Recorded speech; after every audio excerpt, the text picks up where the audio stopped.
এই ছবি দুটোর দিকে লক্ষ্য করুন। আপনার ব্যাপারে কোনো রকমের ধারণা ছাড়াই আমি বলে দিতে পারি ছবি দুটো আপনার মধ্যে ভিন্ন ধরনের অনুভূতি তৈরি করেছে। প্রথম ছবিটা যেখানে আপনার মধ্যে প্রশান্তির অনুভূতি এনে দিয়েছে, দ্বিতীয় ছবিটা আপনার মধ্যে অদ্ভুত এক অস্থিরতা এবং অশান্তির অনুভূতি নিয়ে এসেছে। বর্তমান পৃথিবীটা ছুটে চলছে এক অদম্য গতিতে, যেন এক মুহূর্ত দাঁড়িয়ে নিঃশ্বাস নেওয়ার সময়টুকু নেই।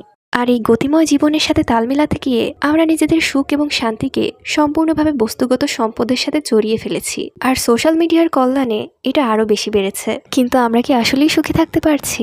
না, বরঞ্চ যত দিন যাচ্ছে ডিপ্রেশন, অ্যাংজাইটি, স্ট্রেসের মতো মানসিক সমস্যা দিন দিন বৃদ্ধি পাচ্ছে। দিনের পর দিন যেন আমরা কোনো একটা কিছু খুঁজে বেড়াচ্ছি, যেটা আমরা কিছুতেই খুঁজে পাচ্ছি না। আপনিও যদি এমন কেউ হয়ে থাকেন, তাহলে এসবের সমাধান আপনি পেতে পারেন জাপানিজ মিনিমালিজমে। এটা আসলে একটা দর্শন এবং জীবন ব্যবস্থা, যার মূল কথা হচ্ছে লেস ইজ মোর। প্রয়োজনীয় জিনিসকে গ্রহণ করা এবং অপ্রয়োজনীয় জিনিসকে বর্জন করার নামই মিনিমালিজম।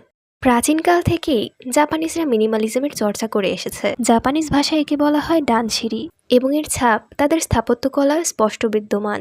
জাপানিজ মিনিমালিজমে ভাবা হয় অতিরিক্ত জিনিস মানেই অতিরিক্ত দুশ্চিন্তা। আমাদের ঘরে যত বেশি অপ্রয়োজনীয় জিনিস জমে থাকে, আমাদের জীবনেও তত বেশি বিশৃঙ্খলা তৈরি হয়। কম জিনিসপত্র কেবল ঘরকেই সুন্দর করে না, বরং এটা আমাদের মানসিক চাপ কমাতেও সাহায্য করে। মানুষ হিসেবে আমাদের মেমোরি ক্যাপাবিলিটি অনেক লিমিটেড। প্রায় দেখবেন অতিরিক্ত জিনিস থাকার কারণে কোন জিনিসটা কোথায় আছে সেটা আপনি ভুলে যান।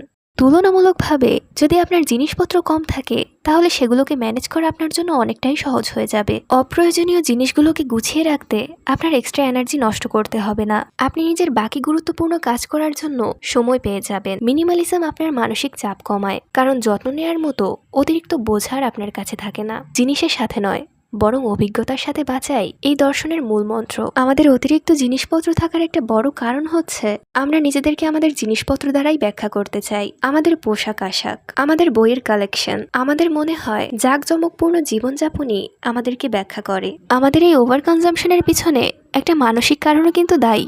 এর বৈজ্ঞানিক ব্যাখ্যা দিতে গেলে বলতে হবে, আমরা যখন নতুন কোনো জিনিস কিনি, সেই জিনিসটা আমাদেরকে মুহূর্তের জন্য একটা ডোপামিন স্পাইক দেয়, কিন্তু যে কোনো স্পাইকের মতোই এটাও দীর্ঘস্থায়ী হয় না, যার ফলে জিনিসটা হাতে পাওয়ার কিছুক্ষণ পরেই আমাদের সেই আনন্দের অনুভূতি গায়েব হয়ে যায়। সেই বস্তুটা নিয়ে যে ফ্যাসিনেশন আমাদের মধ্যে কাজ করত, সেটা ধীরে ধীরে শেষ হয়ে যেতে থাকে। যেহেতু আমাদের ব্রেন ডোপামিন খুঁজতে পছন্দ করে, তাই আমরা প্রতিনিয়ত নতুন নতুন জিনিস কিনতে থাকি। এই কারণেই আমাদের আলমারি ভর্তি জামা থাকার পরেও মনে হয় যেন আমাদের পরার মতো কোনো জামা কাপড়ই নেই। সোশ্যাল মিডিয়ার সেলিব্রিটিদের জীবন দেখে আমরা নিজেদেরকে প্রতিনিয়ত তাদের সাথে তুলনা করতে থাকি। সোশ্যাল মিডিয়া এবং বাস্তবতা দুটো ভিন্ন জিনিস। তারা আপনার কাছে প্রোডাক্ট সেল করতে চাইছে, যেটা আপনি কিনলেই তাদের লাভ।